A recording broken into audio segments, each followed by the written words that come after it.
Hi, Team Neos. This is Rashida, the Boom Best from the Team Neos leadership. And today I am going to be going over Amazon packing list. Woo! I know a lot of people dread doing Amazon packing lists. However, effective November 1st, 2016, if you do not provide Amazon with a packing list when you have more than one box going to a particular warehouse, Amazon is going to charge you an FBA manual processing fee. So to avoid that additional cost, today I'm going to go over the steps to create a packing list. Believe me, it's really not that difficult. It's really not that hard. It may be something that's new for you, but it's quick to do, it's easy, and it will save you some money. We're all about saving money. So let's get started. I am going to open up a shipment that I've created. And in this particular shipment, I have a total of 5 units. 1, 2, 3, 4, 5. And I have 20 of each item. And I've indicated that I have 20 of each item. So I have a total of 100 items that I'm sending in to Amazon. And in this particular demo, these items are going to the Dallas warehouse. So whenever you're shipping a package to one warehouse and you have more than one box going to the warehouse, Amazon is going to require you to provide a packing list. Effective November 1st, if you don't provide that packing list, Amazon is going to charge you 15 cents per unit. So in this case, if I decided not to send in a packing list, to skip box information, Amazon is going to charge me an additional $15 for a FBA manual processing fee. And we're all about making money in Team Neos. We don't want to give money away. So I'm going to walk you guys through some steps to create that packing list so you can have more money in your pockets. So when you have a shipping plan and you have several items going to one warehouse and they cannot all fit in one box, you have several options. If everything could fit in one box, I would have selected this. If it was only one SKU that I had, and I would have selected this option. If I have more than one SKU, but I have a total of 10 boxes or less, I would select the one that's highlighted now. Or if I have more than one SKU and I have more than 10 boxes, like our infamous FBA Ninja, I would have selected this option, more than one SKU per box, and I have more than 10 boxes. But for the purposes of this training, I'm going to select that I have more than one SKU because I have 5 different items, and I'm going to have a total of 2 boxes going to one location. By default, it says to skip the box information and they're going to charge me $15, but I want to save some money. So the quickest and easiest way to create a packing list for me personally is to use the web form. So I'm going to highlight use web form. It's going to ask me how many boxes are in the shipment. I'm going to tell it that I have 2 boxes. And then it's going to show me the 5 different items. And it's going to indicate here box 1 and box 2. And it's basically asking me how many of each item do I have in each box. So let's go down this list and fill out my boxes. So in box 1, I have 10 of these, 10 of these, 15, 5, 10, 10, 5, 15, 10, and 10. And it does all the calculations for you. So I knew I started out with a total of 100 items. I've got 50 items in this box, box 1. I've got 50 items in box 2, which gives me a total of 100 items. Now it's going to ask me for the weight of the boxes. I know that box 1 weighs 20 pounds and box 2 weighs 15 pounds. Now here's a golden nugget. I never enter box dimensions.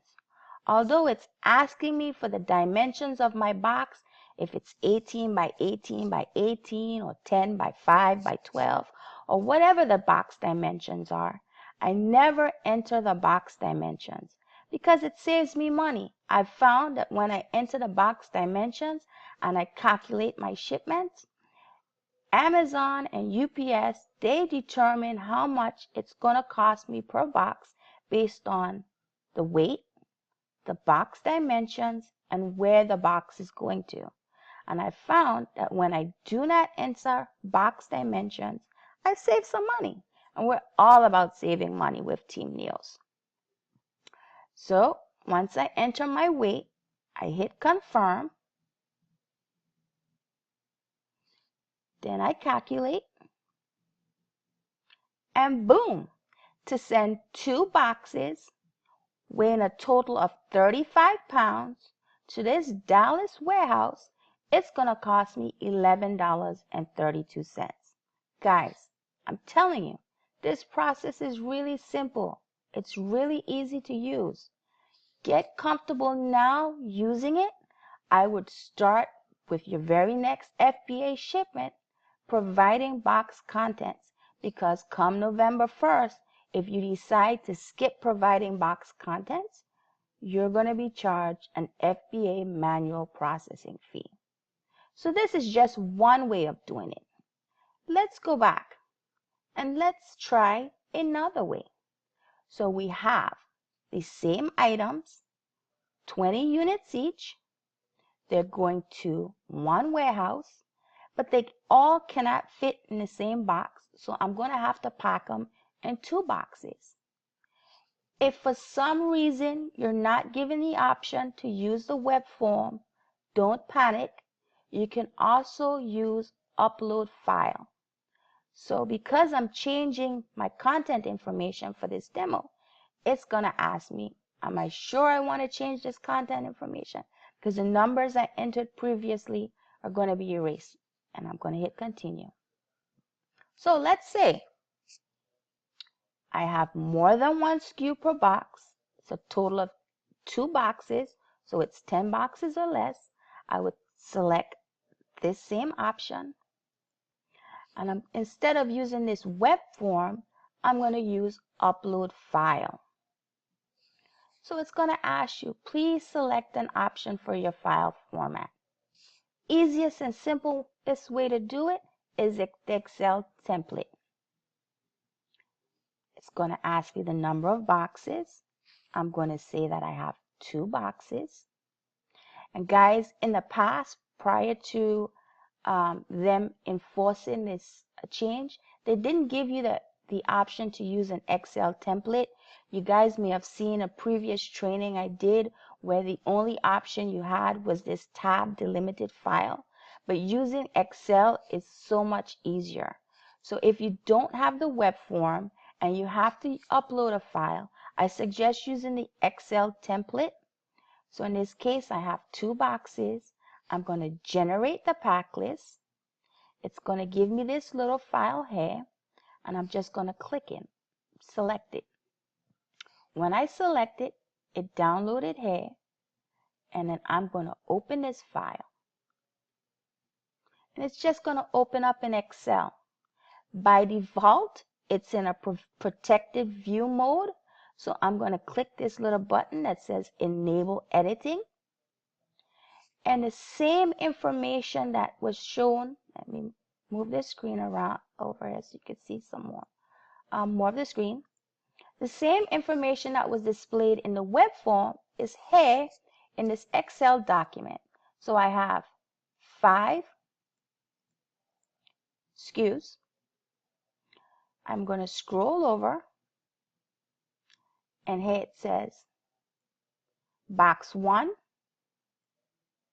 box 2. It lists my expected quantity. And what I like about this Excel form is this pink highlighted area here. And I'll show you why. So I know I had 10 in box 1, 10 in box 2. So 10 plus 10 is 20. So once that number matches the expected quantity, look what happens. It changes from pink to white. So I know I've gotten my numbers correct. So I love that about the Excel spreadsheet. So I had 15 of this particular item in box 1 and 5 in box 2. I had 10 here and I had 10 here. In this one I had 5 and I had 15. And as you can see, every time my numbers add up to the expected quantity, it changes the highlighted cell from pink to white. And let me show you what happens if I accidentally put the wrong information. So for this last SKU, I'm supposed to be sending in 20 items, but I'm going to accidentally type 20 here and 5 here. See what happened? When I entered 20 initially, it was white. But when I entered 25, because it wasn't expecting 25, it's still pink. So that tells me, oh, I've got a number off somewhere. I've got to go and check my numbers. And let's say, for example, I had 10 here and only 5 here. It's still pink. My numbers are off. I need to go check my numbers. I should be sending in a total of 20 units. So until my numbers are correct, where I have 10 and 10, it's not going to change. The cell is not going to change from pink to white. So when I know that all my box quantity cells are white, I am good to go. Then it's going to ask, well, how much does the box weigh? And box 1 weighed, let's say, 20 pounds. And box 2 weighed, I can't remember, I think I said 15 pounds. And remember that golden nugget, I never enter box length, width, or height dimension information because I found that it saved me money. And I simply save that file, save it as downloads, save. Yes, I'm going to replace the existing file. And then I simply close this out and I go back here. So once I'm here, I'm going to upload the file. So I'm going to say choose file. Probably easier if I just, oh, here it is. Select the file, click open. File names match up. FBA 401 TVXPQ, FBA 401 TVXPQ. I click upload now. The status in progress, number of records processed by this request, 0, number of errors, 0, number of records that were successful, 0.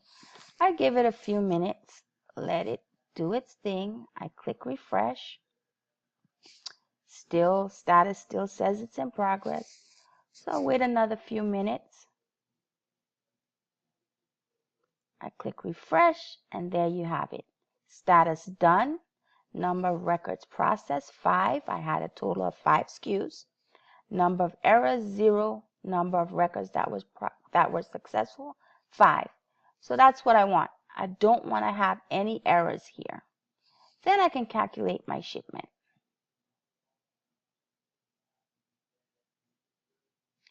Same cost, $11.32 to send 2 boxes to this particular warehouse. And that's as simple as it is, guys. Trust me. Take the time, practice filling out this packing list.